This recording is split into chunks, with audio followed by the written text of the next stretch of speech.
Olá, boa noite. Eu sou Rosiane Kennedy. Você confere com a gente a partir de agora as notícias que circularam hoje nos corredores do poder. Conselhos aprovam intervenção federal na segurança do Rio de Janeiro. Oposição vai tentar barrar votação do decreto aqui na Câmara dos Deputados. E o impacto disso em relação à reforma da Previdência. Os detalhes você confere com a gente a partir de agora aqui, diretamente de Brasília, pela TV Brasil, pela Rádio Nacional e emissoras públicas de todo o país. A gente começa falando justamente sobre a aprovação nos conselhos hoje da intervenção federal na segurança no Rio de Janeiro. Você acompanhou bastante com a gente na sexta-feira e ao longo da programação do jornalismo da TV Brasil no fim de semana, os detalhes sobre essa intervenção e as motivações que levaram o governo federal a adotar essa decisão. A medida precisava passar e aí houve essa convocação da reunião dos conselhos, tanto o Conselho de Segurança, o Conselho da República, para a votação dessa medida. Houve reunião ampla hoje com esses integrantes dos dois conselhos e a medida foi aprovada. Quem tem os detalhes para a gente é Mariana Jungmann. Boa noite, Mari. Oi, Rosiane, boa noite. Pois é, Rosiane, esses dois conselhos, desde o fim da semana passada, a gente já aguardava essa reunião deles, porque sempre que é editado um decreto desse tipo, é necessário a consulta a esses dois conselhos, o Conselho de Defesa e o Conselho da República, do qual participam ministros, os presidentes da Câmara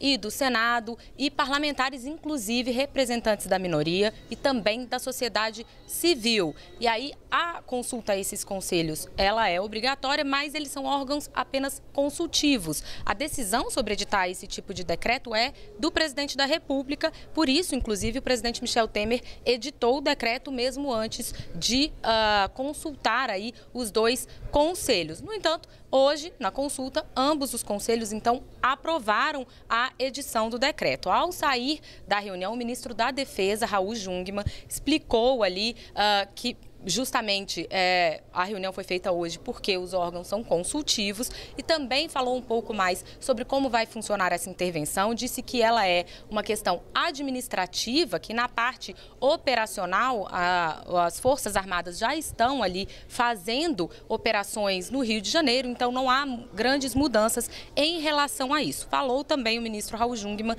sobre a possibilidade de mandatos, do cumprimento de mandatos coletivos ali em comunidades. Mandados. Mandados. A gente fala tanto de mandato parlamentar aqui, né, Mariana? Então sempre, a gente pede desculpa aí que a gente faz confusão. Esse trava-língua. Nas comunidades, enfim, né? E aí ele explicou que isso pode ocorrer desde uma rua até um bairro inteiro. Vamos acompanhar o que disse o ministro da Defesa. Isso é uma ordem judicial que já foi empregada por outras vezes no Rio de Janeiro e que, obviamente, nós estamos peticionando que volte a ser utilizada em alguns lugares. Em lugar de você dizer, por exemplo, rua tal, número tal, você vai dizer, digamos, uma rua inteira, uma área, um bairro. Aquele lugar ali é possível de ter um mandado de busca e apreensão dentro de todos os procedimentos legais, dentro da participação e audiência do Ministério Público, é a mesma coisa. Só que em lugar de ser uma casa, pode ser uma comunidade, pode ser uma rua, pode ser um bairro. É isso. Obviamente que isso tudo com máxima transparência, com a participação do Ministério Público e, obviamente, que só podemos fazê-lo se nós tivermos uma ordem judicial para tanto. Pois é, Rosiane, o ministro também explicou que hoje foi considerado aí que existe a necessidade dessa intervenção, porque hoje as comunidades ali que convivem com o tráfico de drogas no Rio de Janeiro já estão vivendo um estado de exceção, segundo o que ele disse. E aí ele citou, por exemplo, o fato de que em boa parte das residências do Rio de Janeiro, sequer os Correios conseguem fazer entregas. Em uma parte delas ele tem que usar escolta armada, em outra parte sequer essas pessoas conseguem receber as correspondências em casa, elas têm que buscar a correspondência nos Correios. E várias vezes essas autoridades da área de segurança falam justamente desta sensação de que as pessoas estão sitiadas no Rio de Janeiro com essa violência constante e não é de hoje, realmente, como o ministro já ressaltou também, a gente também aqui, né, Mariana, o tanto de operações que são necessárias ali no Rio de Janeiro com esse apoio das Forças Armadas. Em relação a essa reunião do Conselho, a gente sabe que também fazem parte aí desse Conselho Consultivo integrantes da oposição, integrantes aqui do Congresso Nacional. Nacional. E a oposição saiu desta reunião fazendo críticas em relação à forma como a decisão de intervenção no Rio de Janeiro foi adotada. A gente lembra que na semana passada a oposição criticou o governo fazendo o argumento de que a gestão de Michel Temer tentava adotar essa medida agora para poder desviar de outras pautas impopulares. E aí hoje, para sustentar essa argumentação, a oposição reclamou que não teriam sido apresentados dados detalhados durante a reunião dos conselhos para apresentar, inclusive, uma comparação do que ocorre de violência no Rio de Janeiro e em outras unidades da federação. O líder da minoria no Senado, o senador Humberto Costa, que é da bancada do PT de Pernambuco, ele reclamou justamente do que considerou falta de embasamento para a decretação dessa intervenção. Vamos acompanhar. Acredito que a própria decisão da intervenção, ela não está baseada significativamente em evidências e dados que existem. As informações sobre dados de segurança pública no Rio de Janeiro mostram que não houve nenhuma atipia, nenhuma mudança do dia para a noite que viesse a justificar essa intervenção, porque é algo muito sério. Por que outros instrumentos não foram utilizados antes disso? Lembre-se que nós vamos estar expondo as Forças Armadas brasileiras a uma situação que, se não der certo, a quem nós vamos recorrer? Olha, e argumentos como este foram apresentados ao Supremo Tribunal Federal numa ação que foi protocolada pelo PSOL, também da oposição. Nesta ação, o PSOL tenta impedir a votação do decreto aqui no plenário da Câmara dos Deputados, que é de onde a gente apresenta hoje o nosso programa Nos Corredores do Poder. E aí, em relação a esta ação, o PSOL faz o argumento, um mandado de segurança, ele faz o argumento de que é preciso suspender a votação, alegando falta de justificativa, ausência de consulta prévia aos Conselhos da República e de Defesa Nacional, e sem o Conselho da República estar completo.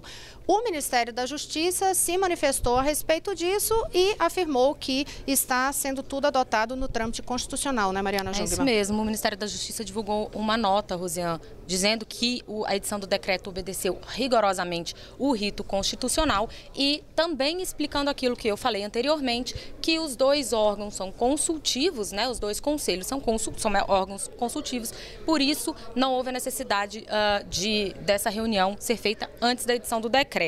A relatora desse decreto aqui na Câmara dos Deputados também conversou com a equipe, com os jornalistas da EBC hoje, deu uma entrevista na Rádio Nacional, aqui na Rádio Nacional, hoje mais cedo, e disse que vai dar um parecer favorável ao decreto, mas vai oferecer também uma proposição, uma sugestão legislativa para que o governo edite aí um crédito suplementar, edite um crédito para liberar recursos para o Rio de Janeiro, tanto para a área de segurança quanto para a área social, para complementar o decreto. Vamos acompanhar o que ela disse.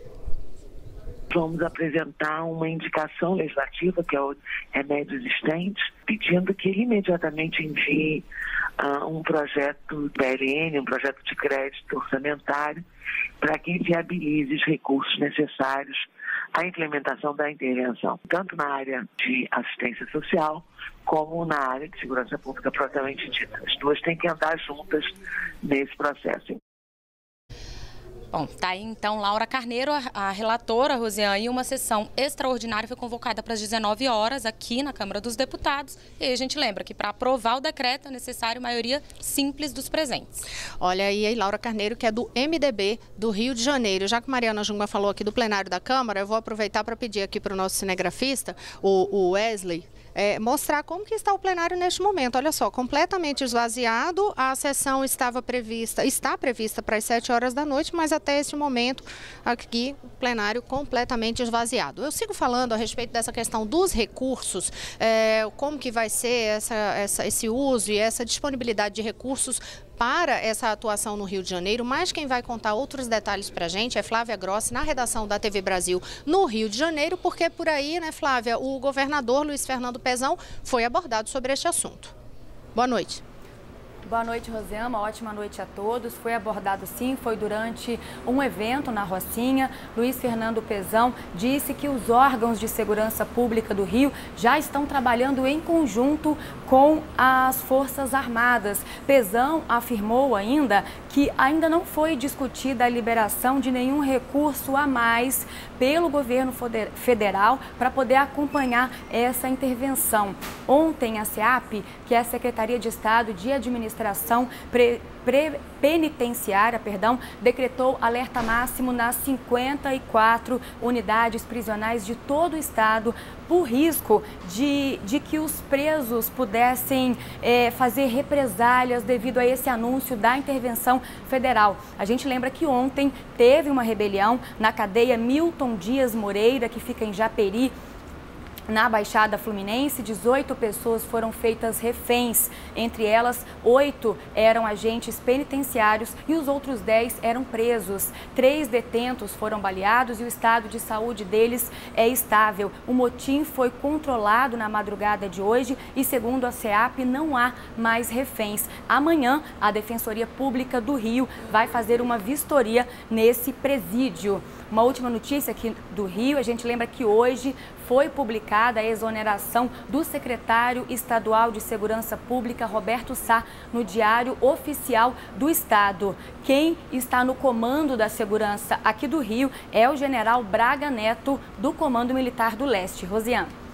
Obrigada, Flávia Grossi. Olha, a gente segue falando agora sobre esses desdobramentos em relação à intervenção federal no Rio de Janeiro e as votações aqui no Congresso Nacional. Na sexta-feira, a gente já havia explicado que havia uma polêmica em relação à continuidade da tramitação e votação da reforma da Previdência, porque, pelo que determina a Constituição, numa situação de intervenção federal numa das unidades da Federação, não pode ocorrer nenhuma alteração na Constituição Federal. E aí a indagação que a oposição levantou, inclusive o senador Paulo Paim, do PT, chegou a levar o questionamento para o Supremo Tribunal Federal, é se a discussão poderia ou não ocorrer.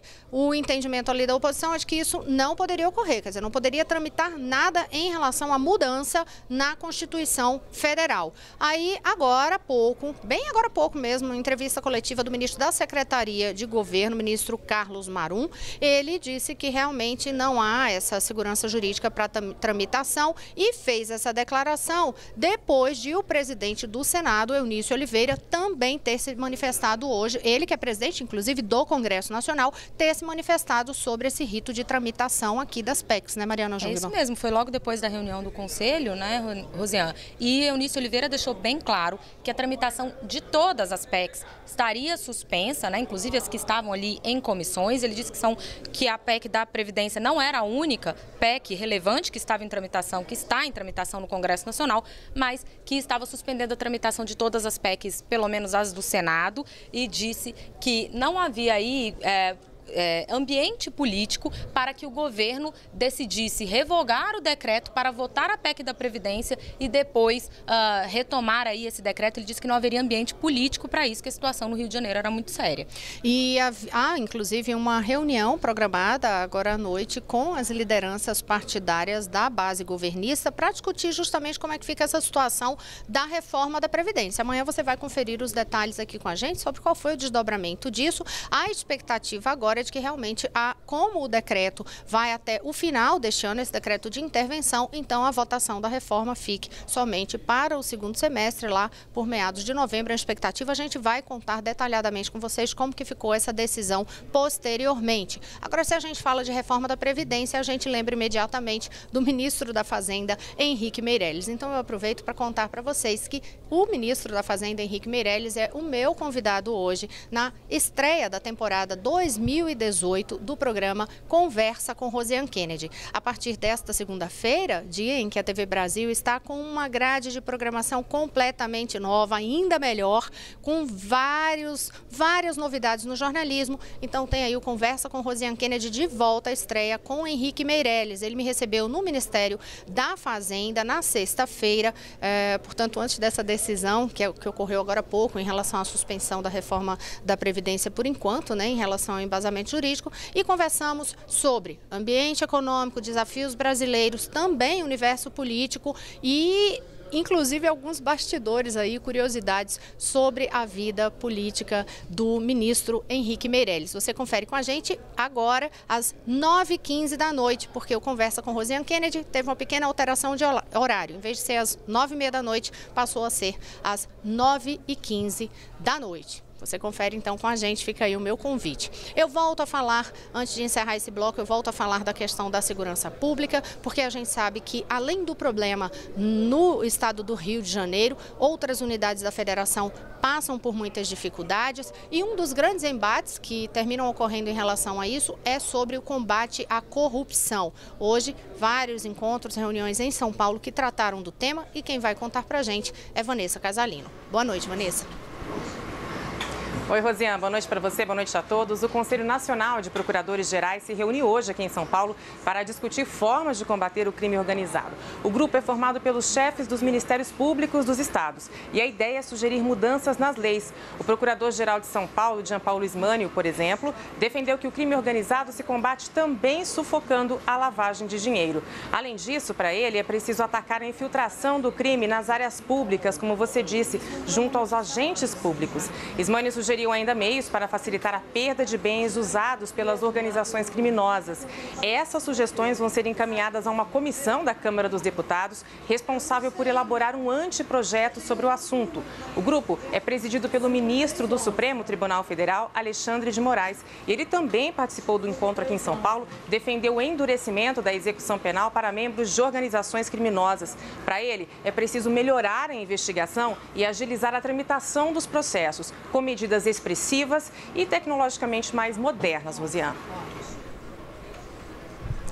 Obrigada, Vanessa. No próximo bloco, você confere com a gente a ação do Brasil em relação ao auxílio a refugiados. Daqui a pouquinho eu volto já.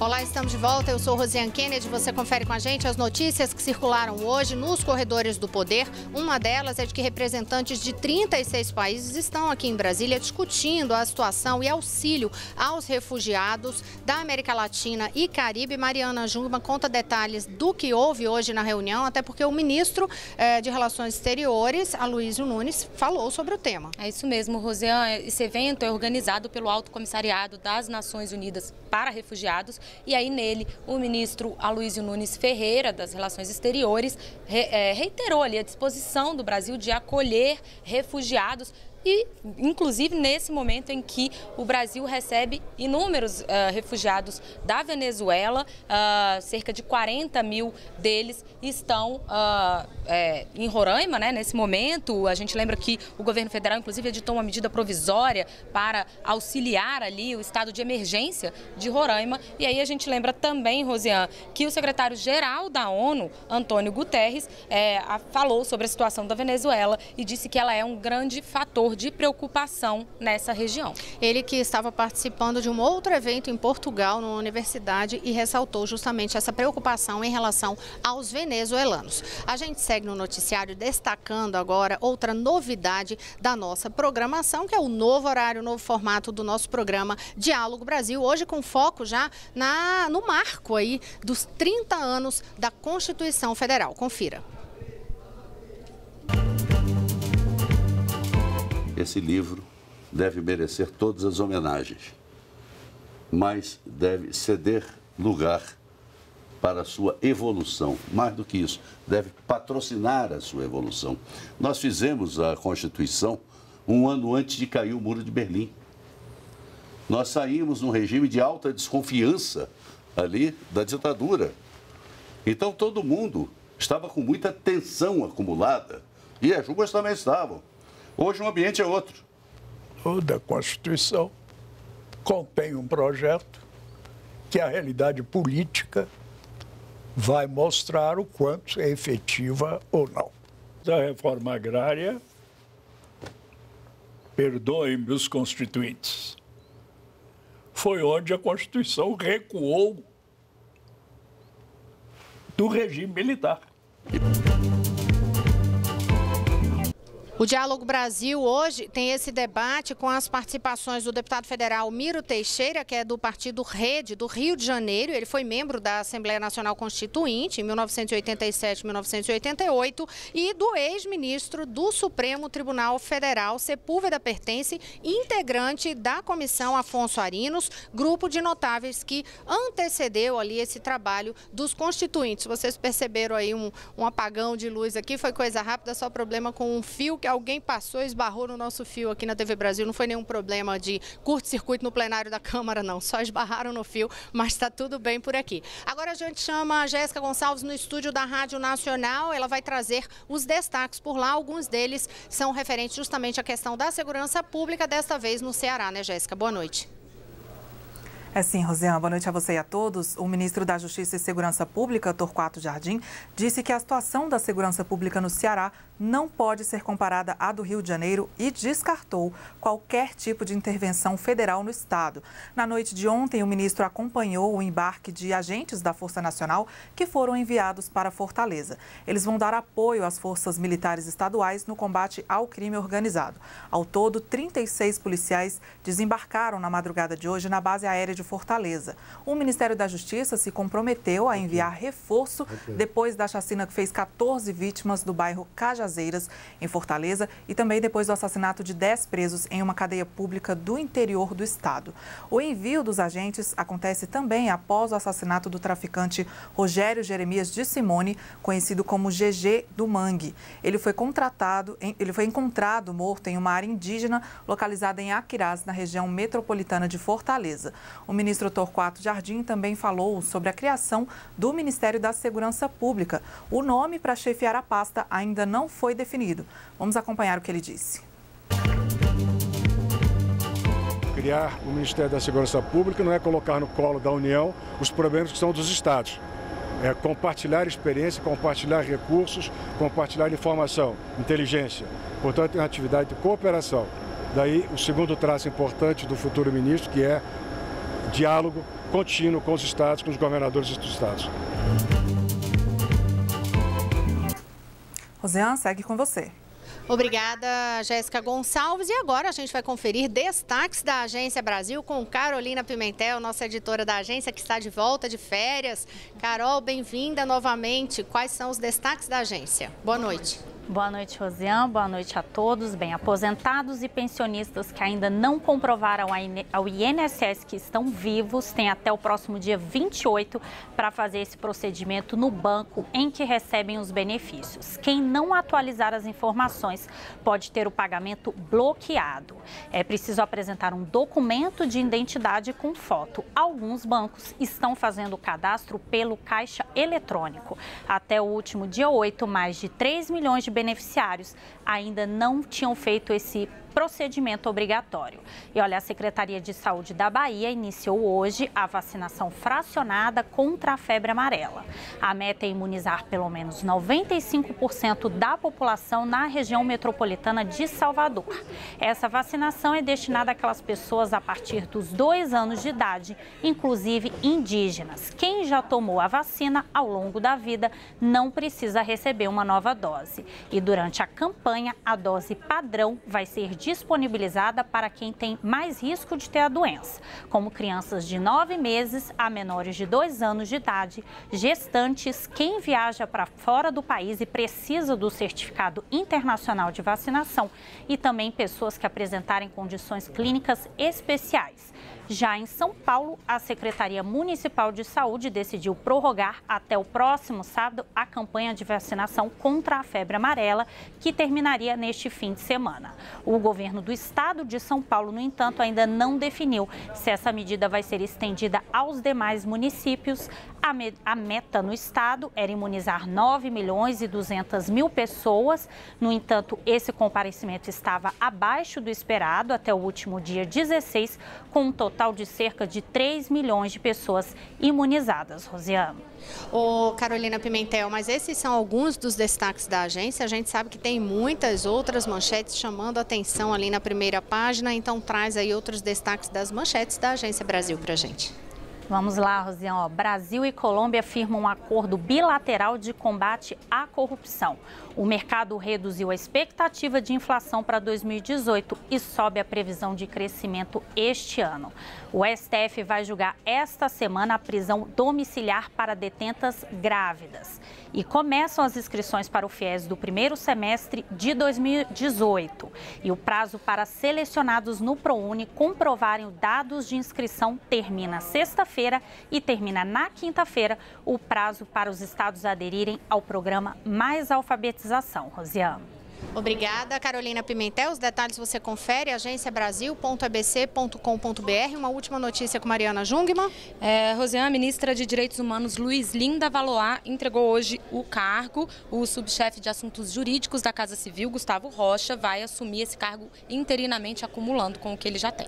Você confere outros detalhes desta informação nos nossos demais noticiários e amanhã também aqui nos Corredores do Poder. E agora, já nesse finzinho do programa de hoje, eu aproveito para reforçar para você nossa nova grade na TV Brasil com uma programação ainda melhor. Então, olha só, daqui a pouquinho você vai ficar na sequência com o programa Cenário Econômico com o jornalista Adalberto Piotto. E aí, depois, às 9h30, você terá o Estádio para conferir as notícias dos esportes. E terá também o jornalismo ao vivo na TV Brasil até 9h15 da noite, com Fique Ligado. Então você fica com a faixa de programação toda ao vivo agora, até as 9h15 da noite, quando entra o Fique Ligado. E depois começa a segunda opinião com a minha conversa com o Rosiane Kennedy, hoje com o ministro da Fazenda, Henrique Meirelles. Acompanhe nossa programação, mande a sua opinião sobre como está a TV Brasil ainda melhor. Boa noite a todos, até amanhã. Boa noite, Mari. Boa noite, Rosiane. A gente te espera aqui amanhã.